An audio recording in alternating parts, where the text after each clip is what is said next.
8 अगस्त रात के 11 बजे विक्टिम अपनी मदर को कॉल करके गुड नाइट बोलती हैं। इस टाइम पर victim RJ car medical college and hospital में थी। ये हॉस्पिटल 1886 में बनाया गया था और ये श्याम बाजार कैलकाटा में लोकेटेड है।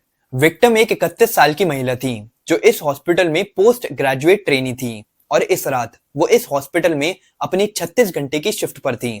दरअसल इतनी लंबी लंबी शिफ्ट्स काफी कॉमन होती हैं पोस्ट ग्रेजुएट ट्रेनीज के लिए। इन लंबी शिफ्ट्स के दौरान इन ट्रेनीज को रेस्ट लेना तो अलाउड होता है, लेकिन उन्हें हर टाइम ऑन कॉल पर रहना पड़ता है, यानी कि उन्हें ड्यूटी पर वापस बुलाने पर फौरन इमीडिएट काम पर जाना पड़ता है।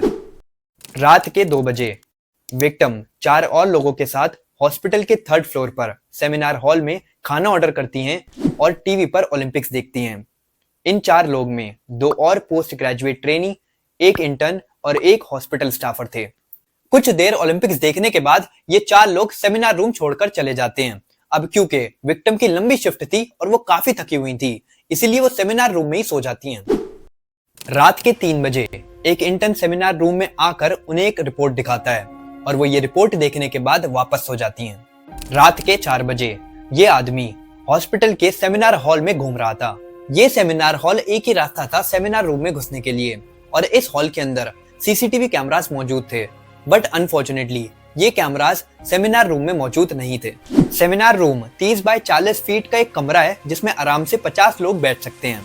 ये एक सीसीटीवी फुटेज है जिसमें संजय रॉय नजर आया है सेमिनार हॉल में, और ये जो ब्लूटूथ डिवाइस आप देख पा रहे हो संजय रॉय की गर्दन पर, ये एक मेजर रोल प्ले करेगी संजय रॉय को पकड़वाने में।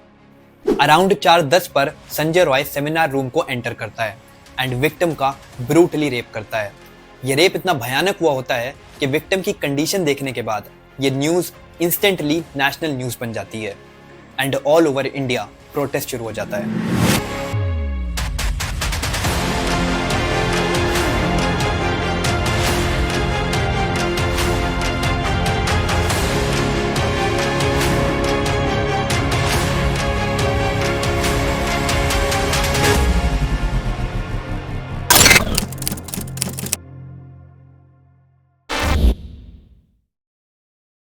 9 अगस्त सुबह के 9:30 बजे एक first year post graduate trainee सबसे पहली बार विक्टिम की बॉडी देखता है।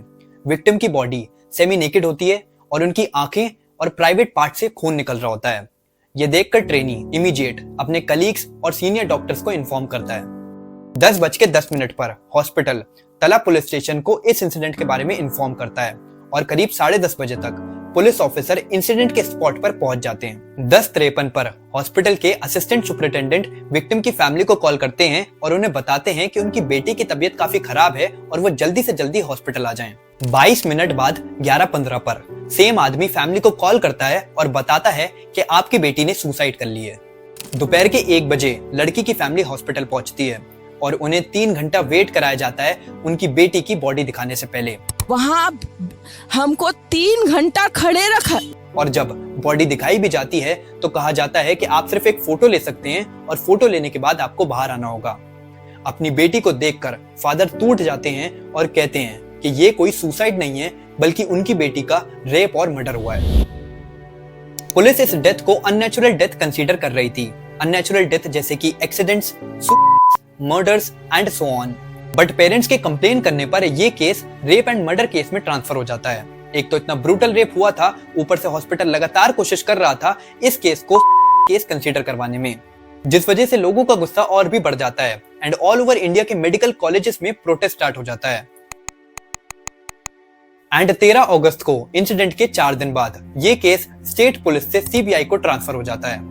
सीबीआई को केस ट्रांसफर करने से पहले जब स्टेट पुलिस इन्वेस्टिगेशन कर रही थी तो उन्हें क्राइम स्पॉट पर एक हेडफोन्स मिलते हैं। प्लस जब वो सेमिनार हॉल की सीसीटीवी फुटेज चेक करते हैं तो उन्हें संजय रॉय की गर्दन पर सेम हेडफोन्स मिलते हैं। पहले जब पुलिस संजय रॉय से पूछती है कि क्या ये हेडफोन्स उसके हैं तो संजय रॉय इस बात से साफ इनकार कर देता है, लेकिन जब पुलिस इस ब्लूटूथ डिवाइस को संजय रॉय के फोन से कनेक्ट करती है तो ये डिवाइस इंस्टेंटली कनेक्ट हो जाती है और संजय रॉय अपना क्राइम कन्फेस कर लेता है।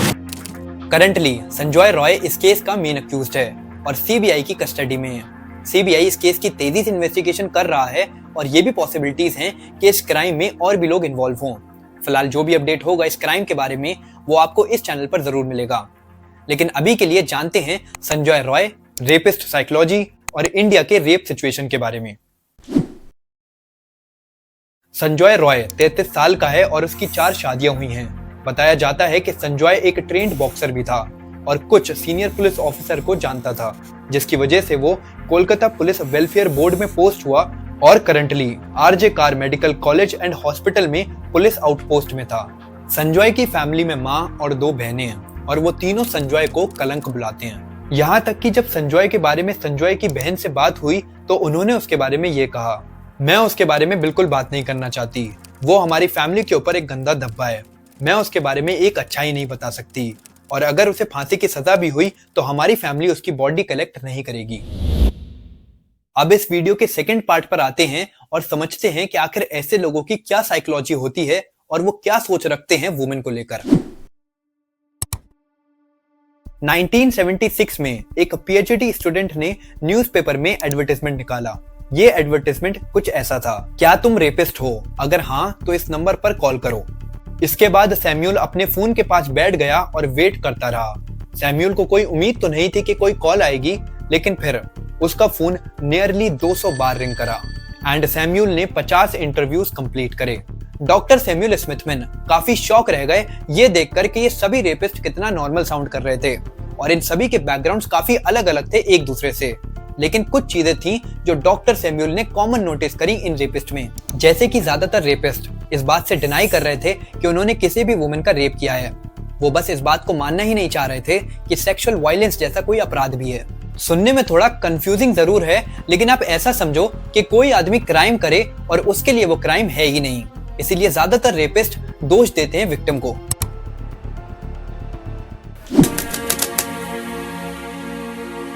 ताली कभी एक हाथ से नहीं बजती, दोनों हाथों से बजती है, ये चीज़ देखी जाए।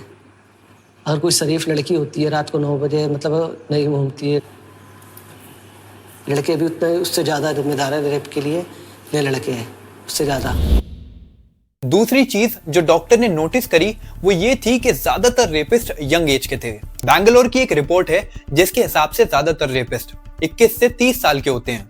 और भी काफी सारी थ्योरीज हैं रेपिस्ट साइकोलॉजी के बारे में, लेकिन अभी के लिए इस टॉपिक पर हम इतनी ही बात करेंगे। और अब बात करते हैं इंडिया की रेप सिचुएशन के बारे में। इंडिया में 2022 में 31,516 रेप केस रिपोर्ट हुए, जो एक बहुत ही बड़ा नंबर है। लेकिन अगर आप सोचें तो इंडिया की पॉपुलेशन पूरी दुनिया में सबसे ज्यादा है, उस हिसाब से रेप भी सबसे ज्यादा इंडिया में ही होंगे। तो इस चीज को हमें पॉपुलेशन के हिसाब से देखना होगा, और अगर हम रेप केसेस को पॉपुलेशन के हिसाब से देखें तो इंडिया टॉप 30 कंट्रीज में भी नहीं है। ये एक लिस्ट है जो शो कर रही है नंबर ऑफ रेप केसेस पर 1 लाख पॉपुलेशन, जिसमें सबसे ऊपर है ग्रेनाडा, जिसमें 1 लाख पॉपुलेशन के हिसाब से 143 रेप केसेस रिपोर्ट हुए हैं। बात करें इंपॉर्टेंट कंट्रीज की तो इंग्लैंड में ये नंबर है 117 का, फ्रांस में है 58.9 रेप केसेस पर 1 लाख, साउथ अफ्रीका में है 70.7 और इंडिया में ये नंबर है सिर्फ 2.6 रेप केसेस पर 1 लाख। इस हिसाब से इंडिया की कंडीशन तो काफी बेहतर है, लेकिन ऐसा बिल्कुल भी नहीं है। बताता हूं कैसे। इंडिया में 97% रेप केसेस में रेपिस्ट विक्टिम के जानने वाला होता है, प्लस इंडिया में रिपोर्टिंग सिस्टम काफी खराब है, जिस वजह से इंडिया में 85% रेप केसेस अनरिपोर्टेड होते हैं। एंड अगर मैरिटल सेक्सुअल असॉल्ट यानी कि शादी के बाद जो हस्बैंड वाइफ का रेप करते हैं उसे भी कंसीडर करा जाए तो ये नंबर हो जाता है 99%, यानी कि 99% रेप केसेस इंडिया में रिपोर्ट ही नहीं होते। I repeat 99%। इसीलिए ये सिचुएशन हमारी कंट्री में और भी ज्यादा खराब हो जाती है, क्योंकि यहाँ पर ज्यादातर रेप केसेस रिपोर्ट ही नहीं होते। फिलहाल एट द एंड हम सभी प्रे करते हैं विक्टिम की फैमिली के लिए। एंड आई होप ये वीडियो आपको पसंद आई हो। See you next time, bye bye.